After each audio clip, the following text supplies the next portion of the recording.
रहमतुल्लाह अलैह दरवेश थे दिल्ली के, बहुत सारे लोग मुरीद थे। एक बड़ा खिदमत गुजार मुरीद था, मजदूरी करता था, गरीब था, तो 6 बेटियां थी उसकी। हजरत साहब के पास रोज आके कहता, हुजूर बच्चियों के लिए दुआ करें, अल्लाह कोई असबाब पैदा कर दे। एक बच्ची की शादी का खर्चा 1000 दिनार है और मैं गरीब हूं। हजरत साहब दुआ कर देते। खानका शरीफ के थोड़े ही फासले पर, हजरत जहां बैठ के मुरीदों की तरबियत करते थे, उससे थोड़ा ही फासले पर ना एक ईसाई रहता था, बड़ा मालदार था, बड़ी सारे ऊंट, गायें, भेड़, बकरियां रखी हुई थी, और हजरत शरफुद्दीन रहमतुल्लाह अलैह की बड़ी मुखालफत करता था। और ये जो आपका गरीब मुरीद था, ये उसका पड़ोसी था। एक दिन बुला के ना उनको कहने लगा कि तू किधर जाके जो है वो टकरे मार रहा है, वहां से कुछ नहीं मिलने वाला।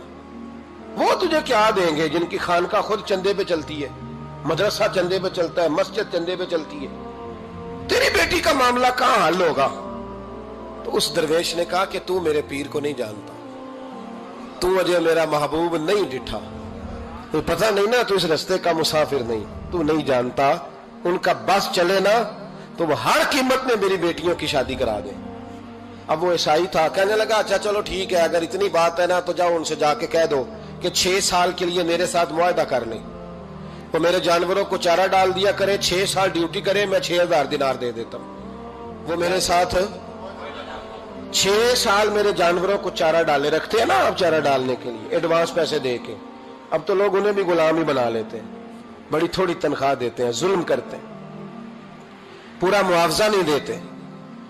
हजरत शेख शरफुद्दीन के बारे में वो कहने लगा, जब अपने पीर से जाके कह के मेरे जानवरों को 6 साल चारा डाले, मैं 6000 दे देता हूं, तू जो कहता है हर कीमत पे जाने को तैयार है। उसने जब ये बात की तो मुरीद ने नाराज हो गया, वो लड़ाई हो गई, गिरबान पकड़ लिया, झगड़ा हुआ, बात बड़ी दूर गई।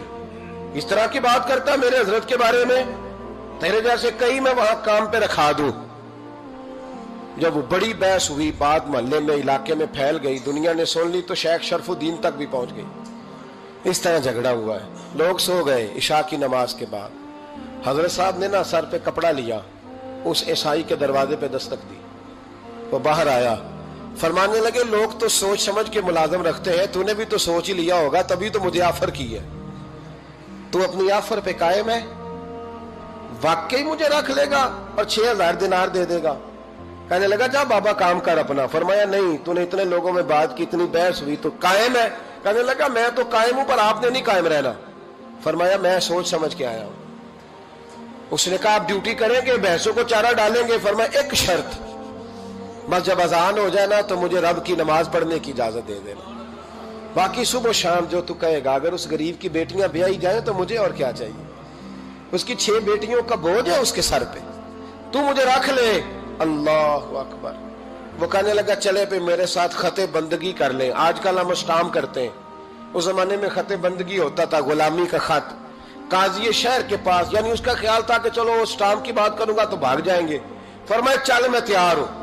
काजी तक गए, तय हो गया, 6000 दिनार दे दिए। हजरत ने मुरीद को बुलाया, फरमाया पुत्र ये ले जा, जा मेरी बेटियों को रवाना कर दे। कहने लगा हुजूर ये क्या कर रहे हो आप, कुछ सोचे? फरमाया यार जब तुझे बेटा बना लिया तो फिर मेरी पोतियां तो लगती हैं ना, मेरा हक तो बनता है ना, जा जाके ड्यूटी कर, उनको ब्याह दे। बात फैल गई। बादशाह भी अकीदतमंद था, वो 12000 दिनार लेके पहुंचा। क्या बताऊं इन रब के बंदों का दिल कैसा होता है, क्या दर्द होता है, क्या रंग। 12000 दिनार लेके बादशाह आया और आके हजरत को पेश किए, का हुजूर आप दें इस ईसाई को, डबल दें और जाए काम करें। आप फरमाने लगे तू पैसे दे, शर्तें ना लगा, मेरा जहां दिल करेगा मैं खर्च करूंगा। मुझे तो मजा ही अब आने लगा है, अभी तो लुत्फ आ रहा है, अभी तो जायका आया है कुछ करने का। पैसे देने हैं तो दे, पाबंदी ना लगा, जहां मेरा दिल करेगा मैं। उसने कहा हुजूर ठीक है रख ले। हजरत ने फजर मस्जिद में पढ़ी, जेब में 12000 दिनार थे, ऐलान फरमाया भी किसी और की बेटी भी बैठी है तो पैसे मेरे पास है। वो 12000 दिनार भी बांट दिया, और 12000 दिनार बांट के ना तो फिर चले गए खेत में चारा काटने। उस ईसाई को किसी ने बतलाया कि उनके पास तो 12000 आया है, पर तुझसे जान नहीं छुड़ाई उन्होंने। वादा ये हुआ था कि 6 देंगे तो जाएंगे, जब तक देंगे नहीं तेरे घर में काम करेंगे। वो ना चारा काट रहे थे, हजरत साहब तो वहां पहुंच गया, दूर जाके खड़ा हो गया, कहने लगा बाबा پہلے تو میں نے مسلمانوں کے اخلاق سنے تھے، اب تو میں نے دیکھ بھی لیے، پر یہ بتا جب 12,000 آیا تھا جان کیوں نہیں چھڑائی؟ تو حضرت چارہ کاٹتے کاٹتے رو پڑے، فرمانے لگے تو نہیں نہ جانتا یہ بیٹیاں سانجی ہوتی ہیں، پتہ نہیں نا؟ میرے رسول پاک نے تو حاتم تائی کی بیٹی کے سر پہ کپڑا رکھ کے کہا تھا بیٹیاں برابر ہوتی ہیں، تو یہ نہیں پتا جب اس کی 6 بیٹیوں کی شادی ہوئی ہے میرے اندر روحانیت کتنی بڑی ہے۔ فرمایا پھر 12,000 آیا ہے تو 2-4 بچیاں پھر گئی ہیں، تجھے نہیں پتا میں اندر سے راضی کتنا ہوں، میں تیری نوکری کرتا رہوں گا، پتہ نہیں اللہ کتنی بیٹیوں کو بیاہ دے گا۔ اتنا رویا وہ عیسائی کے پیروں میں بیٹھ گیا، کہنے لگا بابا میں نے تیری مخالفت کی ہے پر تیرے قریب آ کے پتہ چلا ہے کہ تو بہت اونچے اخلاق کا مالک ہے، اور اگر تیرا یہ مقام ہے تو تجھے اخلاق سکھانے والے محمد عربی کی شان کتنی ہوگی۔ ظالم کی بولیے جاتے نہیں لوگ جھوٹے گواہ بن کے، وکیل صاحب کو نہیں پتا ہوتا کہ یہ بندہ مجرم ہے جو میرے پاس آیا، کیا مجرموں کے وکیل نہیں ہوتے؟ بولے تو اس کو پتہ نہیں ہوتا وکیل صاحب کو کہ یہ صاحب مجرم ہے میرے پاس مقدمہ لے کے آئے، اور اگر بے ادبی نہ ہو جائے تو میرا خیال ہے قاضی عدالت کو بھی پتا ہوتا ہے کہ مجرم کون ہے اور مظلوم۔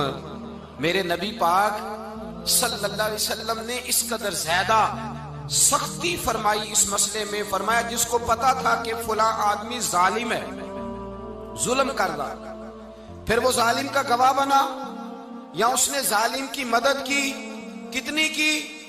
شارحین لکھتے ہیں چاہے اس نے ایک جملہ بول کے کی، چاہے ایک، سارے بولیے، چاہے ایک غریب کو اس نے ظلم کیا تو کہتے ہیں علاج یہ سی، چاہے ایک جملہ بول کے کی، شارحین اس حدیث کی شرح میں لکھتے ہیں ایک جملہ بول کے چاہے مدد کی، جس بندے نے کسی ظالم کی مدد کی کسی مقدمے میں یا کسی صورت میں اور اسے پتا تھا یہ ظالم ہے، میرے نبی پاک صلی اللہ تعالی علیہ وسلم فرماتے ہیں اگر اس نے مدد کی، ابھی ظالم کی بات نہیں ہو رہی، ظالم کے مددگار کی بات ہو رہی، اگر کسی نے ظالم کی مدد کی تو حضور فرماتے ہیں خدا بھی اس سے بری و ذمہ ہے، رسول بھی اس سے بری و ذمہ ہے۔ سنبھال کے رکھے اپنی نمازیں، قربانیاں، حج، زکوٰۃ سنبھال کے رکھے۔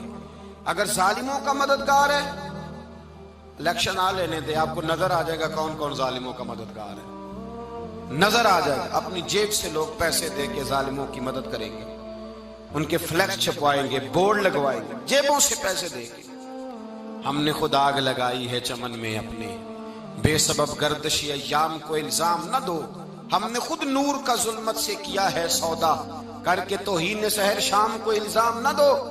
ظالموں کے مددگار میدان میں آ گئے، یہ چھوٹا لفظ نہیں، میرے حبیب پاک صلی اللہ علیہ وسلم نے فرمایا جو ظالم کا مددگار ہے سن لے جو سجن کے ساتھ کچہری جاتا ہے، وہ یاد رکھے جو دوست کا گواہ بنتا ہے، وہ یاد رکھے جو کہتا ہے میں مانگی گیا تھا، مجھے بلایا گیا تھا قبضہ چھڑانے کے لیے کسی غریب بیوہ کی جائیداد